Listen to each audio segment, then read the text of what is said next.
लोकसभा निवडणुकीच्या दुसऱ्या टप्प्यातली मतदान प्रक्रिया उद्या पार पडणार आहे। अकोला लोकसभा मतदारसंघातील निवडणुकीची तयारी देखील पूर्ण झाली आहे। मतदानासाठीच्या साहित्याचं वाटप आज सकाळपासूनच सुरू करण्यात आलं होतं।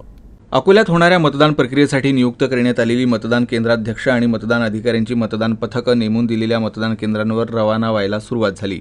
अकोला लोकसभा मतदारसंघातील 6 विधानसभा मतदारसंघाच्या ठिकाणाहून मतदान साहित्य वाटप केल्यानंतर मतदान पथके केंद्रांवर रवाना झाली।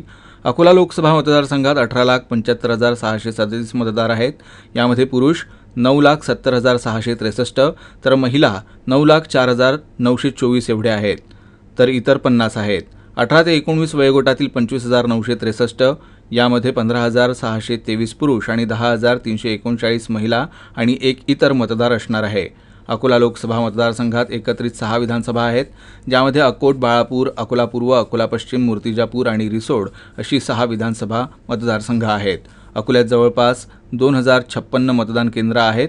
अकोला जिल्ह्यातील 882 ठिकाणी 1,719 मतदान केंद्रांसाठी तब्बल 5,000पेक्षा अधिक पोलीस अधिकारी कर्मचारी सोबतच BSF, RPF, CISF यांच्या तुकड्या देखील तैनात राहणार आहेत। राज्यस्तरीय आणि जिल्हास्तरीय सीमा अंतर्गत 17 स्थिर सर्वेक्षण पथकं, 24 भरारी सर्वेक्षण पथकं आणि 2 शीघ्रकृती पथकं देखील कार्यरत असणार आहे।